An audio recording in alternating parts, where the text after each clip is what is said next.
Beauty and welcome back to beauties world. So আজকে চলে এসেছি অনেকটা টেস্টি একটা জিনিস নিয়ে।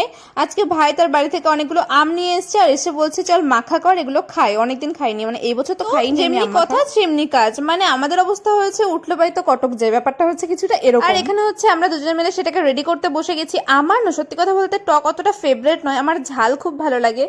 এটা লোক বিশ্বাস করতে চায় না যে একটা মেয়ে হয়েও আমি তেঁতুল পছন্দ করি না। আমার ভাই, বাবা, মা, দাদা ওরা সবাই খায়, আমার একটু অপছন্দে, হলেও হয় না হলেও হয়, ব্যাপারটা হচ্ছে কিছুটা এরকম।